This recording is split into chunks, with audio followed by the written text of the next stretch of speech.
Entering the dining hall causes so much confusion. It's dark. For a moment, I thought the electric work was not up to par.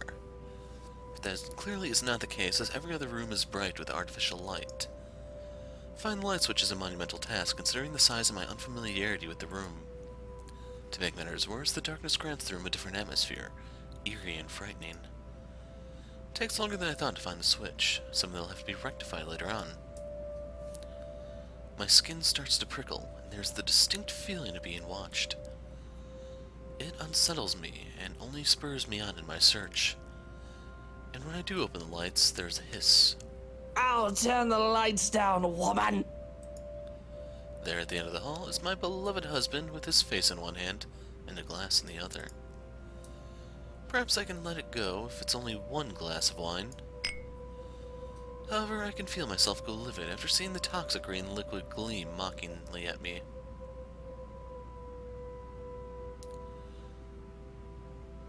This doesn't quite make my... Oh, I don't know. Luke, what? Are you drinking absinthe? You know what the doctor said. Absinthe, Luke.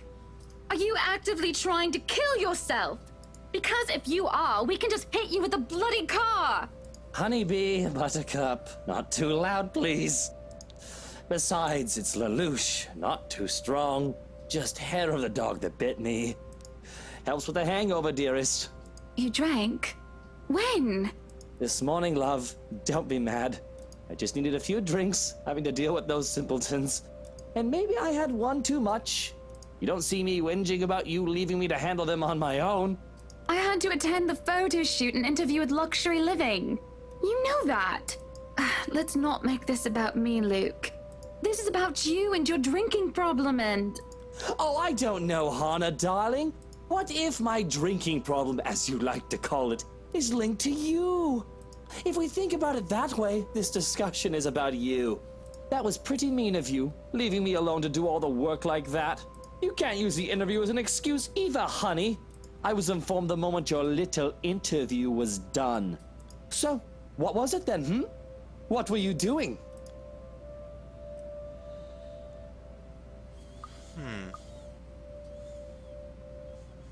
Let's cause some trouble. I was talking with Zachary, the photographer for Luxury Living. I have no reason to tell lies. It's not like I'm guilty of anything. But as Luke's expression turns, he makes me feel like I actually am to blame for something. He has a way of making me laid bare with just a look. That had really struck me when we first met years ago. That giant Negro? You were having a secret meeting behind my back and it was with him? What are you implying? I'm implying nothing. I'm just worried. You know better than to trust those media types, Buttercup. Sadly, these days, there's a huge amount of truth to this, even though he's just trying to sugarcoat some sort of racist thing, I think. He must have been really friendly to occupy your time like that. But all he's looking for is his next big headline. He's a photographer for an interior design magazine. Doesn't matter. You let one little thing slip, one wrong move, and it'll blow up in the telly in the morning. He'll go to his journalist friends to gossip and make a quick quid. His eyes were the first thing I noticed about him. They were like nature, the grass and the trees, wonderful and breathtaking. Now as I look at him, they're nothing but the same shade of green as the bloody damn drink in his hand. He was a perfect gentleman, Luke. I can't say the same for you as of recent. Excuse me again? We're talking about you, Hannah. No, I am pretty sure we were talking about you and your drinking problem, Luke, right? Hangover forgotten during the course of this little spat, the man jumps to his feet and seethes. Looks like he is barely stopping himself from throwing the nearest thing he can find. Oh, it is not a problem. I can stop whenever I want. And even if it was, I think you can very well stay out of it, as it only affects my own kidneys or liver or whatever the bloody hell that shite pollutes. Whatever aftermath that occurs because of your little chit-chat with the Negro affects the both of us, however. Look, Luke, nothing will happen. You have to relax. It was just a friendly chat. Well, now I think I'm getting jealous. Or I would be if it weren't for this damn headache. Maybe you should drink more. Maybe. Supper spent in silence with nothing but the occasional sound of silverware. A grand feast has been served. Well, grander than usual anyway, most likely due to Luke's complaint of stress. A platter of native oysters for starters, and tranche of turbot. I'm not exactly sure how to pronounce this one. With purple sprouting broccoli, lemon, capers, and anchovy sauce for mains. To finish it all off, black tea and golden syrup sponge pudding with custard. But when our appetites are appeased and the plates are cleared away, Luke stands, kisses me goodnight, and leaves me to stare at my half-empty cup. Lonely in the lull of night, I sit in a house too big and too empty, foreign and unwelcoming. Even with its warm tone and homely decor, it feels cold. There's no need for tears, however. I know I can get through this like every other obstacle I have faced before. This is a minor setback in what I hope will be a long and happy life. To remind myself that this place is for Luke and for our future children fills me with a renewed vigor. Besides, it looks like someone is having a cry already.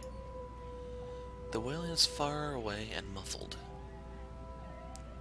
Yet at the same time, it shakes me to my very core as I can hear it. I don't know how well you guys can hear that, but you should guess who that is. As if the suffering is just standing right beside me. Hearing it sends a chill down my spine and makes my skin prickle with goosebumps. Who is that? Curiosity sinks in as I follow the sorrowful sound into the kitchen and into the wine cellar hatch. Hello? Is anybody down there? I'm curious and concerned, but there is no way I'm going down into a dark and humid underground. I'm not as enthusiastic as Luke, who considers himself quite the connoisseur. However, I also cannot bring myself to go to bed with this racket going on. If it is one of the household help, they will surely need some talking. After all, this wouldn't be the first time I've gone and found one of the maids sobbing their eyes out over one thing or another. As professional as their staff are, they are still human. More often than not, it was either Johannes or I who would calm them down, who would help them figure out how to go on about things. Unfortunately, I am not in high spirits right now, so I'm not as wholly benevolent. So, I don't really want to reload. Screw it. Peekaboo! I may not be going down, but there's no point in talking through closed doors. Or hatches in this case. The thing refuses to budge at first until there's a soft click and it easily swings free. As I lift up the hatch and look down into the cellar, a sense of uneasiness washes over me. It isn't just the sudden onset of vertigo and nausea, but also the darkness. It's suffocating. And as I look down, it feels as if it's looking back at me. I worry that something will suddenly pull me into the deep. I can hear her whispering. Calling for me. She wants me. Needs me. She wants to drown me, pull me down, and suffocate me in her embrace until I sink to the bottom. A deep abyss waits, inviting yet foreboding. She's calling to me from in there, isn't she? And I do want to help, I do. But the shadows threaten to creep out, and a feeling of apprehension keeps me in place. Already it paints the room in a darker light. Aw, man. There's a lurching sensation, and the feeling that follows after is hard to explain. Feels like I'm watching myself from the sidelines, a spectator to my actions, or lack thereof. I will myself to snap out of this detached feeling, to move, to do anything except stare at myself. And for a moment I see the look of fear in my own face. I'm back in my body, but the hook in my stomach is no longer the only one. There are hooks everywhere, tearing and pulling at my skin, flesh and bones. They pull me in every direction and it hurts. It hurts so much, but I just can't bring myself to scream out. Help me.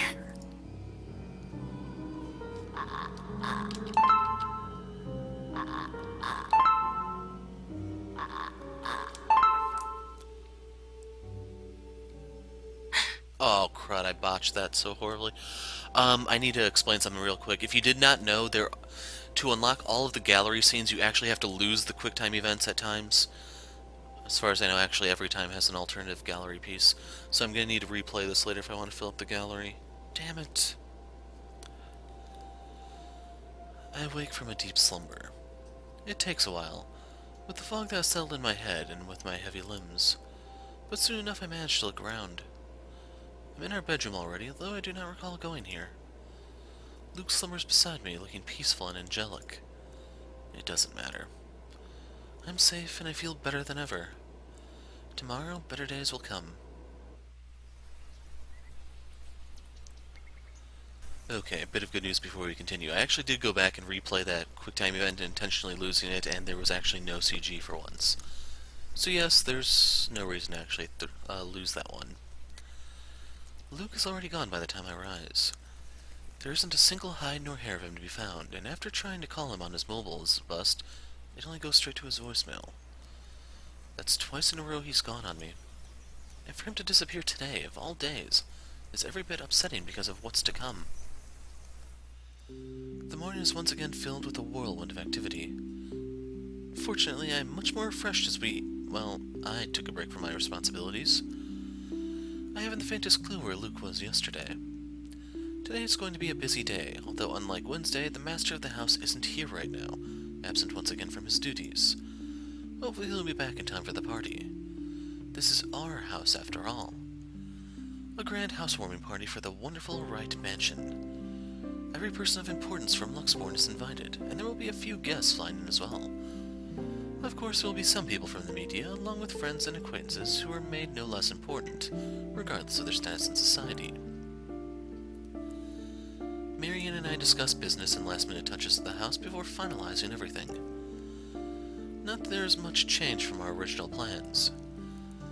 Bar any huge additions to the property itself, the mansion is nearly 100% complete. You have certainly exceeded expectations, Marianne. Everything looks so marvelous, and in such a short time, too.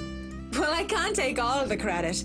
People have certainly been enthusiastic about the idea of working on the Wright mansion. There won't be any more problems unless Mr. Wright has any more objections about the second bedroom.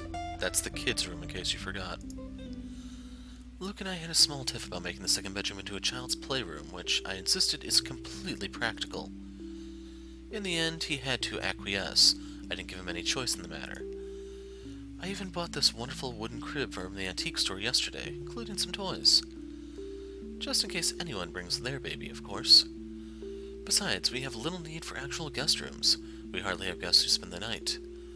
If we absolutely have to, we often choose to foot the bill for their visit on one of our hotels instead, always at Luke's own insistence. And on the off chance that we actually let someone stay, the bedroom in the opposite wing is still up to the task. Oh, no. We proceed with that room as planned. I already agreed to him having his greenhouse and his vineyard and his stables. He may as well let me have this one thing. No, I did not agree to him having a helipad. All right, then. Well, do we have any other concerns? Anything we need to put on our agenda before the party commences? No, I don't think so. Not unless Luke has anything else to say. Is he around then? It'd be best if we can note down his request right away, considering the scope of his usual ones. Around? No. Where is he? Who knows where? I don't. No, he's not around. She didn't have to point out the obvious now, did she? After 7 long years, I'd already gotten used to him. I should be by now. Still not, apparently. But don't you have a party? I want nothing more than to complain, to whinge about how unfair this is. However, airing out one's dirty laundry is simply taboo among high society. To do so will make you a ripe target for the next dinner party chit-chat. Vultures, the lot of them, really. Or most of them, at least. There are always good ones like Rochelle Lee. But put your trust in the wrong person and you'll find yourself eagerly picked apart. Yes. But Luke's just being a sweetie, you see. That friend he's visiting, he's having marital problems and he's just trying to cheer him up. Perhaps I'm being a bit too rash, a bit too hot-headed in divulging details. But I thought myself clever with the plan to dress it up as gossip. Marianne's raised brow makes me unsure whether she's interested or not. Although that does make things better if she has no interest and therefore has no hidden intent to utilize whatever I might say to her. They've been married for a long time and they've hit a how do they say it? A rough patch. His wife has a drinking problem and can be very neglectful. The poor thing really does his best to be a good husband, but it's never enough for her. Sometimes I think it's the years. Maybe it's been so long that they've lost that romantic spark. What do you think? What do I think of the matter, ma'am? No, what do you think of my hair? It feels so lifeless and dull today, and that's no good for a party. And I think I'm breaking out into zits. Now that you mention it, there is something different. There better not be something on my face. I wouldn't worry about that. You do look a little paler than usual, ma'am. I apologize if I'm crossing any lines here, but have you been resting properly? Huh. You'd think I get a bit tanned with how sunny it's been lately. Don't you worry. I feel right as rain and never better. But back to the matter at hand. You were asking for my personal opinion on the matter, ma'am? Do you want me to be honest, or...? Yeah, sure. Be honest with me, Marianne. I don't need someone to sugarcoat it. Real talk unlocked. I'm not some fragile thing that I'm just going to break down at the slightest thing. She hesitates, taking a sip of her coffee while I stare into my own cup of tea. The silence stretches on, and I almost believe that she will never answer my question. I suppose that I shouldn't blame her, putting her in a tight spot like this. Her hesitation is understandable, though I loathe to admit it. She simply wants this whole thing to stay professional. But then she speaks. If I'm going to be completely honest, I need to ask. This is about you and Mr. Wright, isn't it? It's my turn to hesitate now. I really didn't expect such a straightforward question. And to get to the heart of the matter, I suppose I'm not as clever as I'd like to think. Or is it really that bad that an outsider can see our little marital troubles? Surely we aren't that obvious, are we? We've put up the act of a perfect couple for years, although it hadn't always been an act. Marianne is just more keen than the average person, of course. It is a necessity to her career, and she's been working so closely with us. Yes, that's it. Suppose it is. What would you tell me? Then, I tell you it's none of my business. I tell you that I don't want to meddle. But, if the troubled husband with the neglectful wife asked me for my honest opinion, I'd say that he shouldn't base his happiness and his self-worth on someone else. Someone who won't even give him the time of the day. Maybe he should try being independent for a while. See what it's like when he isn't trying to please someone else and doing things for himself. Everyone's supposed to be their own man or woman, right? A bit of breathing room never hurt anyone. That's just my 2 pence worth, of course. So you're saying they should divorce? Nothing as drastic as that. If they're afraid that it might lead to just that, then maybe that is what's meant to happen in the first place. We shouldn't let our fear control our lives. But it's just a short hiatus is all. Or, couples therapy? Look, I'm really not the best person to ask about relationships, so grain of salt and all that.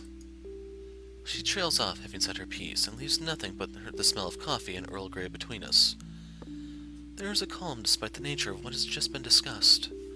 To say that her words make me start to think is an understatement. To say that I'm not considering her advice is a lie. And to say that this might just be the calm before the storm is a possibility.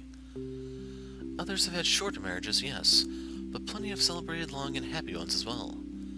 My own parents celebrated their choral anniversary before they passed away. Unfortunately, I don't remember what choral is. I think it's 30. But 7 years? 7 years isn't a whole lot in the grand scheme of things. It isn't a whole lot of time to see what and where our relationship can bring us. And at the same time, 7 years. Well, it hasn't been entirely made up of unhappy years, has it?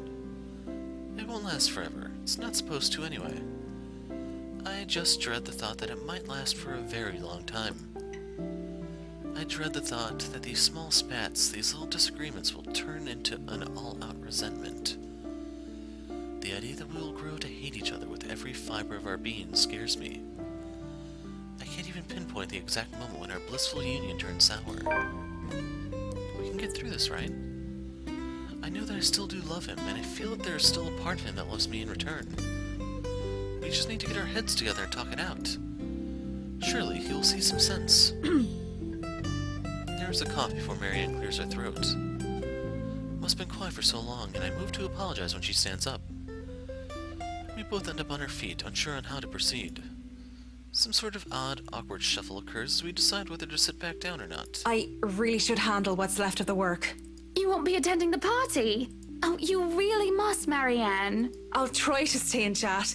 Maybe grab a few bites and a drink, but I can't be around for the entirety of the event. My apologies. Busy, busy, busy. You must stay a while.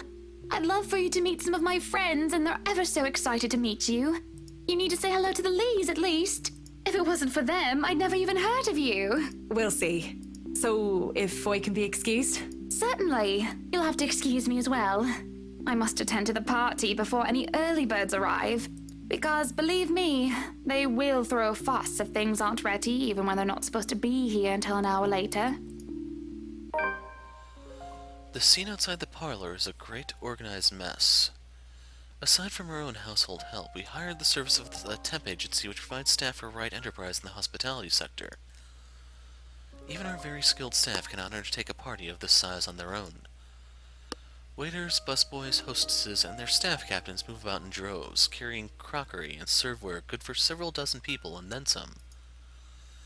Chefs and bartenders tail after Johannes, looking like scared little children as he escorts them through the kitchen and into the wine cellar. To peruse the stocks, to select what can be served at the party and what can be used for cooking. Schnell! We have a lot to do, and I believe we did not hire snails. Snails are for the dishes. A string quartet readies up to play for the evening, tuning their instruments as they fill the air with idle chatter. Floral decor worth thousands fills vases, wreaths and baskets, while petals are scattered along the driveway up front. An ice sculpture of a reindeer is brought in carefully by a pair. It is followed by a simple cake, just a 5-tier white chiffon one with white chocolate mousse, fresh berries, and a light dusting of edible gold leaf. But despite the fact that I told Marianne how I will attend to all of this, I find myself unable to focus or care for any of it. I still have our discussion running in my mind, and looking at all of this, I only see Luke everywhere. These are all the grand things that Luke wanted to have for the party. I had wanted a small, elegant, and simple gathering with only a select few invited, namely the people who I'd actually trust to enter my home. I did not want any bloody politicians or paparazzi in here, no matter how used I am to the catering to them. At least be here for your party. Damn it, Luke. The entire thing screamed Luke Wright. And I can't help but add another question to my growing list of queries. When did I lose myself? It's always about him nowadays, isn't it? What about Hannah Wright? What about Hannah Evans? I used to be my own woman who made her own name, her own career, and her own decisions. Sure, I was already the social butterfly that I still am today, but it wasn't all empty, shallow gossip and sitting pretty. I was also lauded for my knowledge and talent. Finance manager wasn't just handed to me just because my father owned the company. I had insisted that I start at the bottom so I could work my way to the top and prove myself. And I did. I worked numbers, managed budgets, money, and accounts, analyzing the competition and market trends. There was the calculation of financial risk, cost reduction opportunities, auditor liaison, and public relations, supervision of staff, and... well, I generally had a huge slew of responsibilities. Admittedly, I was already quite the attention seeker even back then, having dedicated most of my youth craving for my parents' approval. Failing that, I turned to others, looked for praise from anyone who would give it, however fleeting it all was. And Luke? Oh, Luke. The way he looked at me, the way he watched me, took a genuine interest. He had me disgustingly obsessed since day one, hadn't he? He saw me for me, Hannah Evans, with both my faults and achievements. The man didn't treat me like some damsel in distress or some prize to be won. I remember the nights before we were married, where we talked about everything and anything. From big things like business, society, and philosophy to little things such as what we had for breakfast or whether we like cats or dogs more. We both prefer dogs. Nowadays, I'm just Luke Wright's wife. It's mostly my fault, isn't it? They tell me that husbands prefer wives who are docile and subordinate. A woman who will always be there for him, yet should never outshine him in all aspects except beauty. A wife needs to be at home and attend to his needs, to have children and take care of them in his absence. They said I have no business working anymore after I was married. I can blame society. But I listened. Before I can fall further into this introspective pit of self-loathing, someone calls for my attention. The guests have arrived, madam. And Luke? Running a bit late, I'm afraid. Late for his own party. That man, I swear. He's probably looking to make a dramatic entrance, knowing him. Open the doors, then. We mustn't tarry. Cars line up the driveway, peppering the front of the mansion with vehicles of every kind. Grand tours, supercars, even the odd high-end muscle car or two, convertibles, grand saloons, and other luxury cars can be seen, being parked by valets. A handful of cabs drive off, possibly for those who thought it's too troublesome to bring their own cars. There are at least 2 different media vans as well. They're all here for what may be considered the biggest event of the year for Luxborn. So far. Who knows what we'll plan for the winter holidays? Welcome, welcome everyone. Please, make yourselves at home. Some of the guests idle, enjoying the warm if not strange sunshine we are experiencing before gloomy skies inevitably return. They greet acquaintances and friends with warm smiles, others less so. From where I stand, I can see the hierarchy of power, the ties that bind these individuals here, whether through convenience or necessity. However, there are also few who are not here to further cement their current place in high society. Such as that young man with his oriental air, ignorant of the looks he receives from women and men alike. Be careful with Shirley, alright? Or that rose-haired woman talking on her phone. Well, she looks unsure of why she's here exactly. Yes, I'm at the party already, Mom. Yes, I'll say hi to her if I can. I see Zachary, the photographer, as well. He talks to a few of the other media crew with an air of familiarity. I was just here a few days ago, yeah. And the inside is huge, but the staff are pretty helpful if you get lost. I had invited Father Norman, too.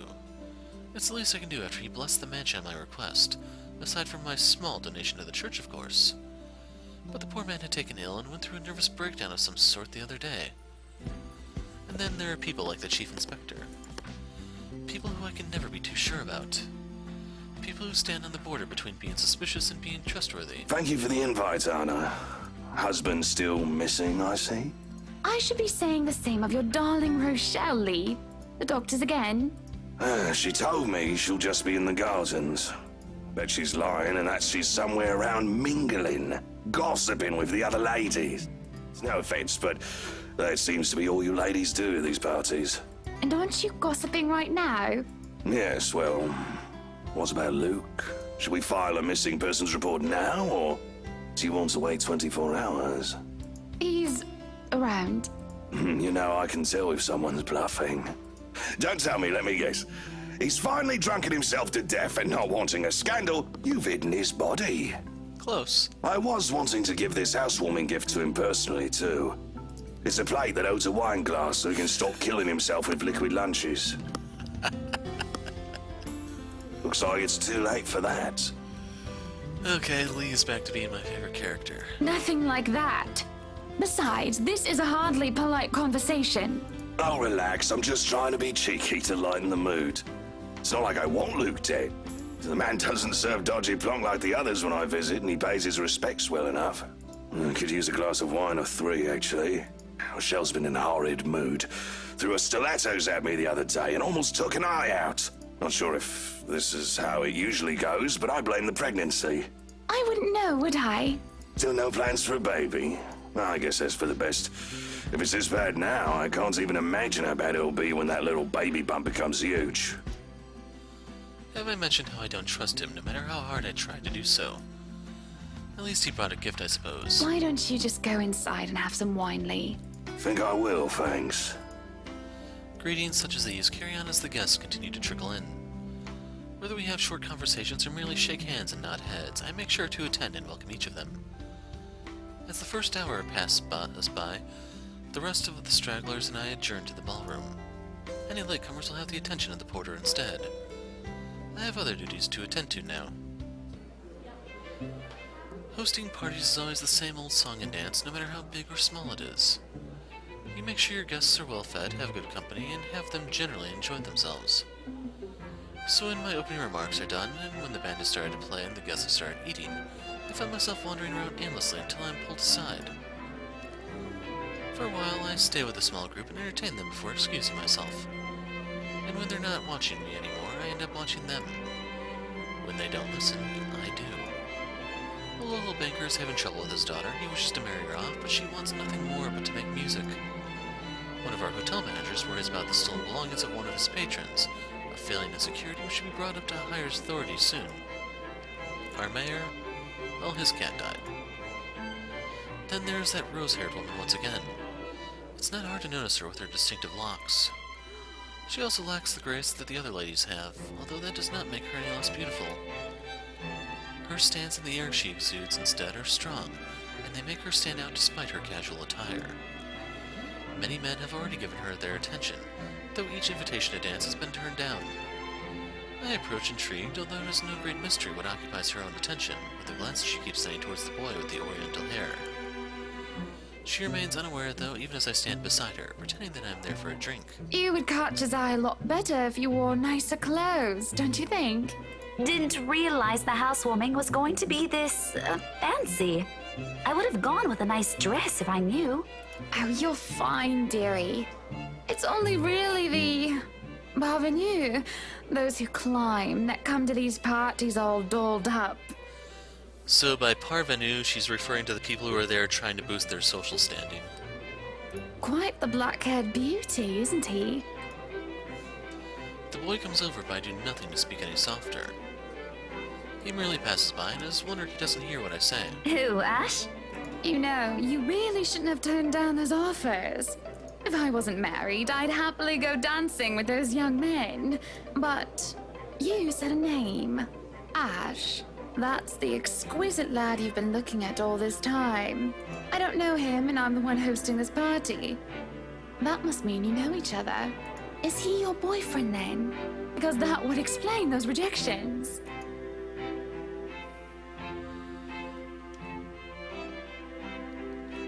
In all my life, I've never seen a face grow red so fast. The shade of her hair did not help as well. This is the most pink I've seen on a person, really. What? No, that's ridiculous. He isn't my boyfriend. Such a violent reaction. A simple no would have sufficed. Many here would be happy to hear it. And I haven't been looking at him. That's right. You've been staring. Quite heatedly, in fact. Although I'm not sure if you look like you want to kiss him or kill him. It's more the latter currently. Just don't go murdering him on my property. I don't want to walk into a room and suddenly find a body there. I waver as I feel the burning of someone's stares. It's chilling, and though I'm used to enduring the gaze of others, this one makes the hairs on the back of my neck stand up. It is... Oh, wait, I already read that. My attention is pulled from the girl, and I see a woman staring. Dark-haired and dirty. She looks more like a beggar than a guest, and I have half the mind to call the security at her when her mouth breaks out into a grin. All I hear is her laughing. Taunting. Her stare makes my blood run cold. She looks at me like I'm nothing but a pig to slaughter for her amusement. It makes my hand shake, and I nearly drop my drink. But then in a blink she's gone, and the buzz of the party returns. I'll keep that in mind, but... Are you alright? Yes, sorry. I just thought I saw something strange. It must be the trick of the light. Anyway, on a right, as you must already know. Rebecca Gales. Gales. Reunion unlocked. The name is familiar, like a fond memory. I recall a kind lady, a private tutor who treated me like her own daughter when I was young. She'd even bring me food when there was no need to do so. Usually stovies, which I honestly hadn't been too keen about, though I ate them nonetheless because she brought them for me. Oh, the professor! And your little Becky! My parents couldn't make it since they're in Scotland right now. And Mom says hi, by the way. But yeah, that's me. Little Becky. We met once before. Yes, oh, I remember you! You were the cutest little thing with glasses! And when we met, you were having boy troubles with this lad called something with an A. What was it again? Aaron, Alan, Adele, Albert, Alexander, Andrew? The more I list off names, the more red and the more quiet Becky gets. She starts to look a bit miserable as her body language shows discomfort and stiffness. Perhaps I've triggered a horrid childhood memory. Surely I hadn't been mean when she visited with her mother. I don't quite remember all of it. Ashton! Ash! That man is that boy! The same one. Oh, goodness me, after all these years! I can see why, though. He's quite dashing. You don't really need to announce it to everyone with an earshot, you know? Keep it down. I'm so sorry, but it really is cute.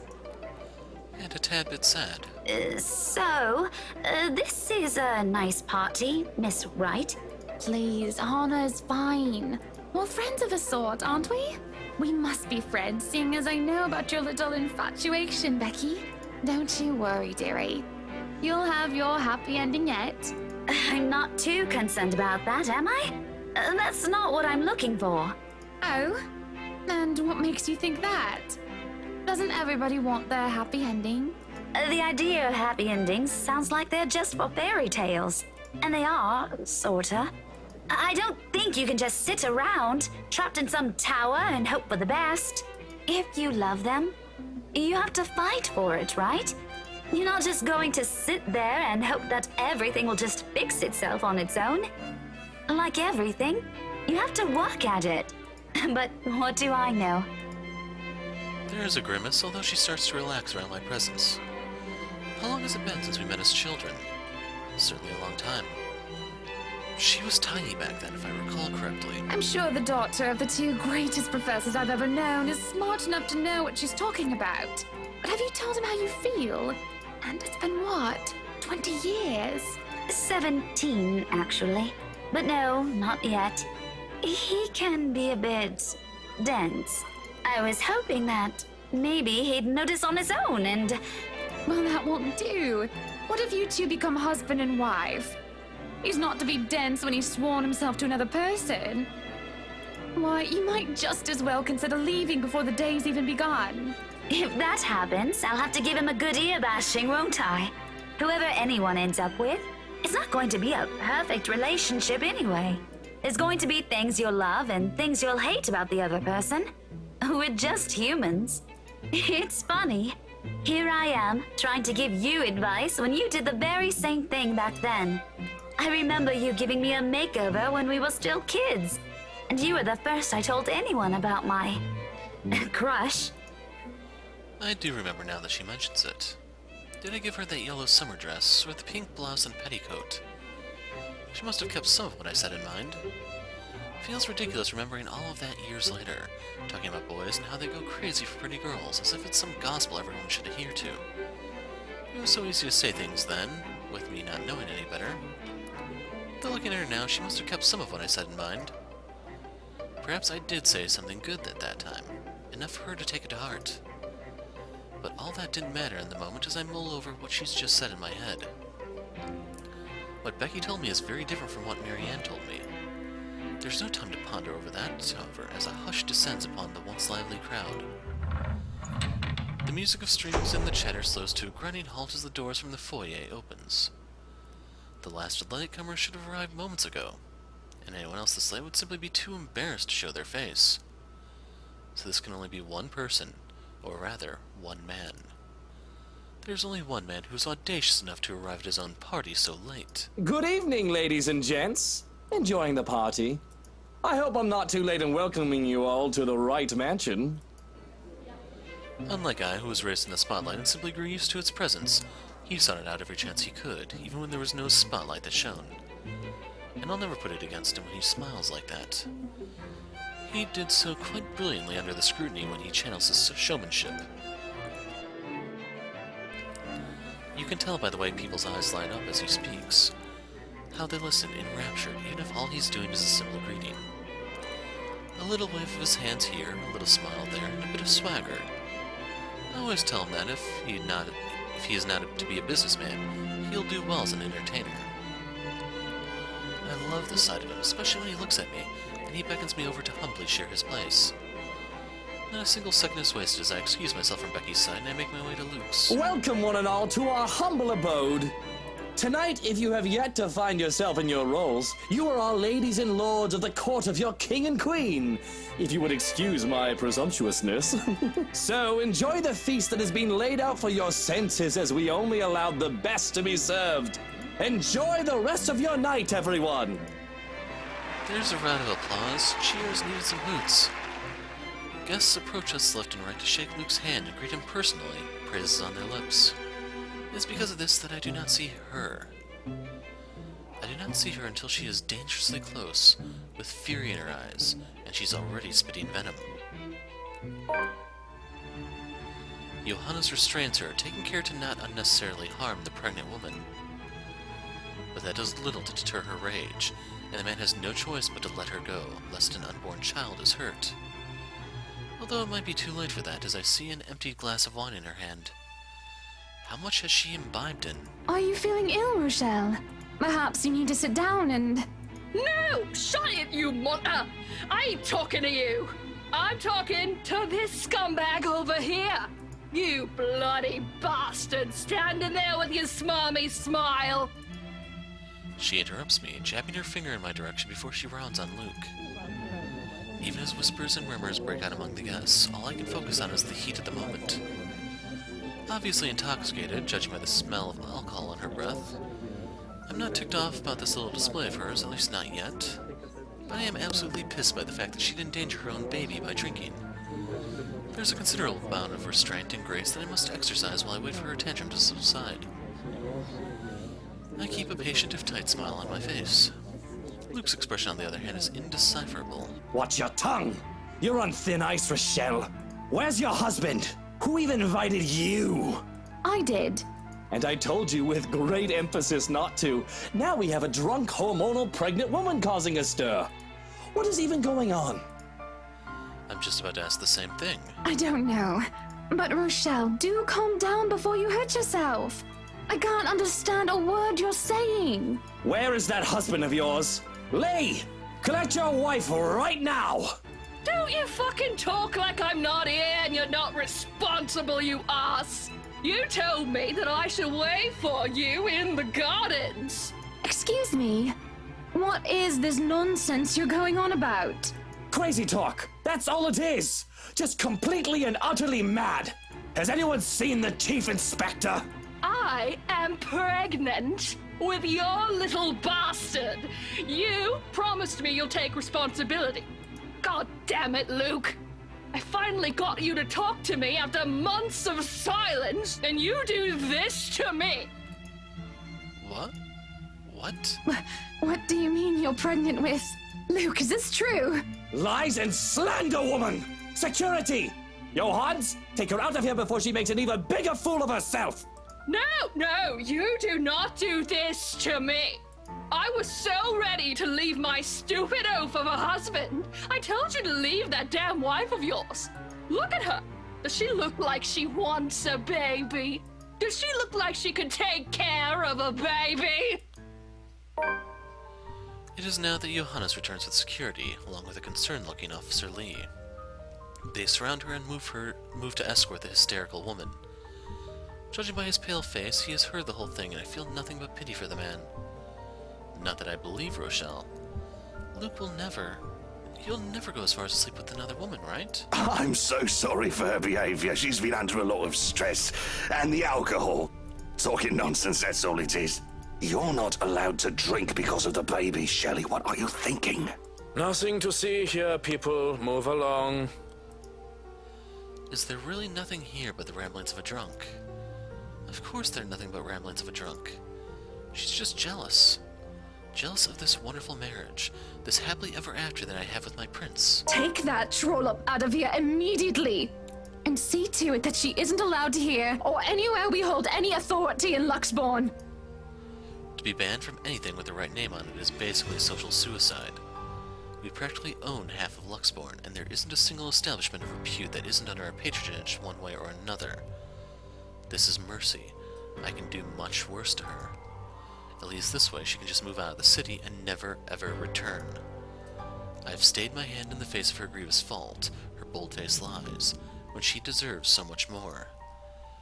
I can take away her business, have her factories shut down. It is too easy to ruin her life until she is just nothing. And it is all so tempting. I can only see red. The tension is thick in the air, and the silence that embraces the room is nearly deafening. There are worried and almost fearful glances from some of the guests, yet at the same time I can still hear them whispering. But as long as they hold their tongues and don't interfere, none of those matter to me. Especially when my darling looks at me with a different shine in his eyes. It almost seems as if he's proud of what I've done, and that spurs me on more than anything. Everyone, please go back to enjoying the party. Don't let that mess of a woman ruin your night. You heard her! Strike up the band, maestro, and let us dance like fireflies in the night! It takes a bit for the crowd to stir again in the face of all that. But like most problems of the elite, it is brushed under the rug and forgotten in favor of merriment. He offers his hand to me with a small smirk and a bow. Well, that was a mess, wasn't it? And you handled it magnificently. It happens. We are very important people, are we not? Milady, would you like to dance? With pleasure, my prince. No one is going to get in between me and my darling husband. Not Rochelle or any other rich, snooty scrubber. Not some common whore or an ambitious maid. No one is going to get near him in that manner, not while I'm around. And if anything to say about it, no one is going to get near him at all.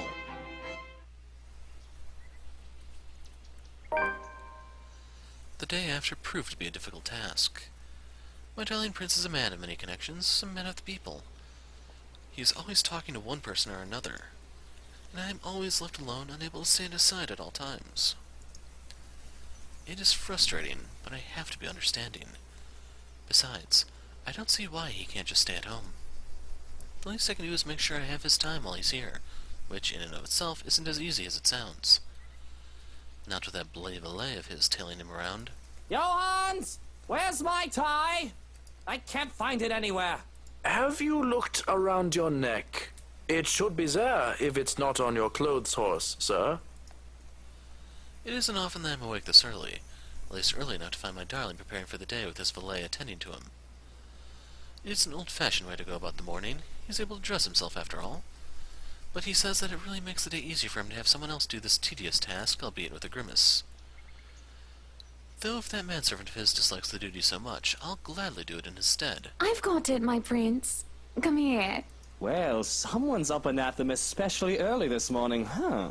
Here I thought you'd be knackered by all the dancing we did last night at the party. And after that... well... A saucy little wink and a smile is what he offers me as I draw close to fix his tie. And when the valet reaches out with his perfume, I quickly take it and shoo him aside. This close, his scent fills me with the smell of white flowers, cocoa, cardamom, and almonds. It is intoxicating. And the sight of the two of us in the vanity mirror is picturesque and perfect. Can I help it if I feel a bit resentful that another person gets to do this for Luke every morning when I could have done it myself? No, I can't. You're dismissed, Shroken. I have this. Go on then. You'll be summoned if you're needed. There's a curious look, furrowed brows, before any sign that he cares is wiped from his expression. Very well. If you need me, I'll be somewhere that isn't here. You could have let the man do his job. And I say there's no need for him. I can take care of you just fine, my prince. Just where are you off to this morning anyway? I hate the thought of him leaving me. It feels like an eternity without him here, in this lonely place that doesn't feel like a home quite yet. Although the mansion is really growing on me, slowly but surely. I want to be at his side, yet he fails to see such an obvious thing. Business. Where else? Why can't you just work from home? You can afford to, can't you? Business needs a firm hand and a personal touch, Buttercup. Besides, I can't stay cooped up forever in here. I'll go mad. Well, you'll come back home as soon as possible, won't you? It's so awfully lonely here without you, my prince. I could. I don't see why I should, though. This hasn't been a problem before. You know I'll come home when I come home. Just get home as soon as you can.